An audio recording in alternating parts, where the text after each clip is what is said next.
और आटा यानी first and second, first and last. लेकिन आरसीएम ऐसे शॉर्ट कट नहीं चलता, आरसीएम इस प्रोसेस से चल के आटा बनाता है। क्योंकि गेहूँ में दो प्रकार की इम्प्योरिटी होती है, दो प्रकार की इम्प्योरिटी, ऑर्गेनिक और नॉन ऑर्गेनिक। ऑर्गेनिक इम्प्योरिटी में गेहूँ के पौधे के जो डंठल वगैरह गेहूँ के साथ में आ जाते हैं, जिसकी बाली की जो हश्क होती है वो, प्लस कच्चे गेहूँ जिसको थोते गेहूँ भी बोल सकते हैं, इसका कच्चे गेहूँ जो पकते गेहूँ पकते नहीं, इस प्रकार की इसको अलग से निकाल लिया जाता है। इस प्रोसेस में कोई टुकड़ा होता है उसको भी निकाल लिया जाता है, और इसकी डिस्ट बनती है उसको भी निकाल लिया जाता है। यहाँ तक आपका ऑर्गेनिक इम्प्योरिटी आपकी निकल गई। अब आती है आपकी नॉन ऑर्गेनिक। नॉन ऑर्गेनिक में कंकर पत्थर मिट्टी वगैरह को निकाल लिया जाता है। यहाँ तक ये मशीनों से काम करने में कोई दिक्कत नहीं आती है। इसके बाद एक चैलेंज आ जाता है मड बॉल का, जो गेहूँ में पौधे के साथ में खेत से आ जाती है मिट्टी की डली, जिसको मड बॉल बोलते हैं। पौधे के साथ में मिट्टी की डली आ जाती है, वो इस प्रोसेस से नहीं निकलती है।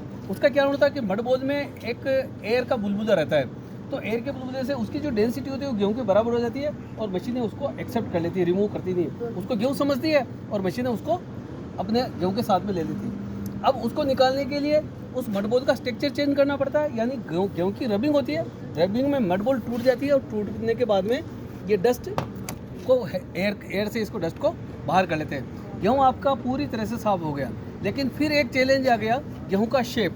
गेहूँ का शेप होता है, बीच में एक डीप लाइन होती है गेहूँ के अंदर। गेहूँ में एक डीप लाइन देखी होगी, इस प्रकार का गेहूँ होता है, एक डीप लाइन होती है। उस डीप लाइन में जो ये मड बॉल की जो डस्ट है वो आके अटक जाती है। अब वो मशीन से भी साफ नहीं होती, तो उसके लिए हम एक नीडल मशीन का प्रयोग करते हैं। नीडल मशीन में लाखों नीडल होती है, उसमें जब गेहूँ रोटेट होता है तो नीडल क्या करेगी, जैसे ही डीप लाइन इसके कॉन्टैक्ट में आएगी, यहाँ से इसको साफ करके और ये डस्ट निकाल देगी। अब देखो दोनों डस्ट में जो कलर का डिफरेंस यही है, ये मड बॉल की डस्ट का कलर है और ये स्क्रैच किया हुआ कलर है। इसमें हल्का सा गेहूं का कलर भी आ गया। गेहूं आपका पूरी तरह से साफ है, परंतु गेहूं का स्टोर कहाँ था? मंडियों में था, वेयर हाउस में था, किसान के घर पे, व्यापारी के घर पे, वहीं पे तो था ना। तो किसी ने चूहों की चौकीदारी की क्या वहाँ पे? नहीं की। तो चूहे ने अपनी गंदगी कहाँ फैलाई? गेहूँ में। कोई भी पक्षी आया, दाना उठाया, इसी पे बीट कर गया, गंदगी कहाँ गई? गेहूँ में। कोई पल्लेदार जाएगा, जूते खोल के जाएगा, जूते पहन के जाएगा, जूते पहन के जाएगा। नहीं, गली मोहल्ले की गंदगी जूतों में और जूतों की गंदगी गेहूं में, यानी गेहूं आपका दूषित हो गया। इसको साफ करने की कोई मशीन नहीं है, इस गेहूं को साफ करने की कोई मशीन नहीं है। हमारे पास सिर्फ एक है, पानी। पानी से गेहूं को धोते हैं और धो के गंदे पानी को बिल्कुल ड्रेन करके निकाल देते हैं। गेहूँ आपका बिल्कुल साफ सुथरा कंप्लीट है। हम इसको 8 घंटे तक स्टोर करते हैं। 8 घंटे में गेहूँ अपने आप में एक प्रोटीन बनाता है, एनवायरनमेंट से नाइट्रोजन लेता है, अपने आप में खुद में एक प्रोटीन बनाता है। 8 घंटे में जब इसका टॉप लेवल आ जाता है तो हम इसको ग्राइंडिंग के लिए भेज देते हैं। ये ग्राइंडिंग का टॉप है और ये बॉटम। ये जो बीच में बड़ा सा होल नज़र आ रहा है, इसमें गेहूँ और एयर इन होती है, और ये जो डीप लाइन है यहाँ से एयर और आटा आउट होती है। जब कंप्लीट एयर आएगी और कंप्लीट एयर आउट होगी तो पत्थर भी गर्म नहीं होगा और आपका आटा भी गर्म नहीं होगा, यानी आपका आटे में किसी भी प्रकार का न्यूट्रिशन लॉस नहीं होगा। आपके जितने भी आटे में पोषक तत्व है आपको मिलेंगे। रूम टेम्परेचर पे आपका आटा तैयार हो गया।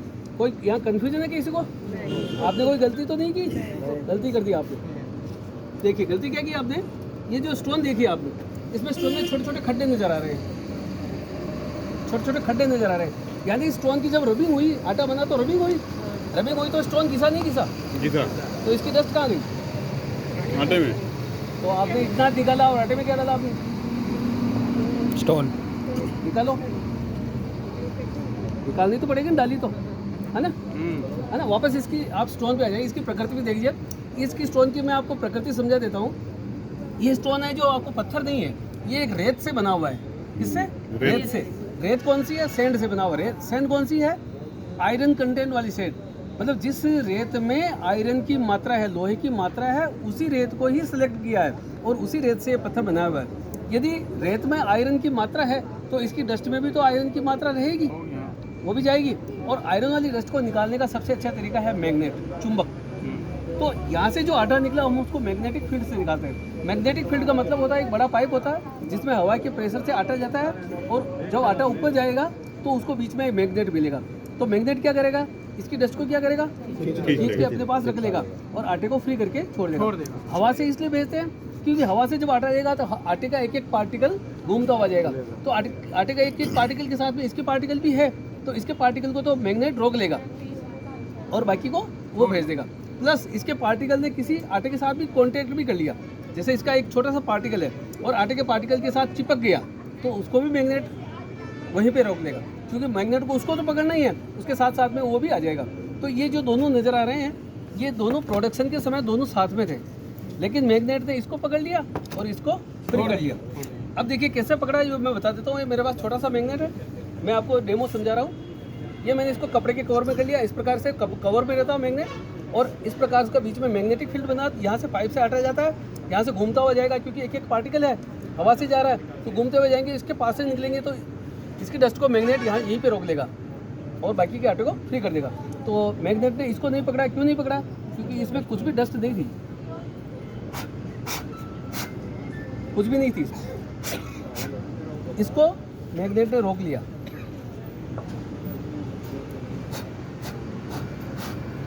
बोलो जय आरसीएम। अब देखिए मैं मैग्नेट हटा देता हूँ, ये आटे जैसा ही है, आपको ऐसा नज़र नहीं आएगा, कोई ये टुकड़े वगैरह नहीं है, बिल्कुल आटे जैसा ही है। इसमें हाथ लगा के देख सकते हैं, बिल्कुल आटे जैसा ही पार्टिकल है डस्ट, मानना पड़ेगा। ये इसकी डस्ट है, किसकी? पत्थर की। Thank you sir. जय आरसीएम।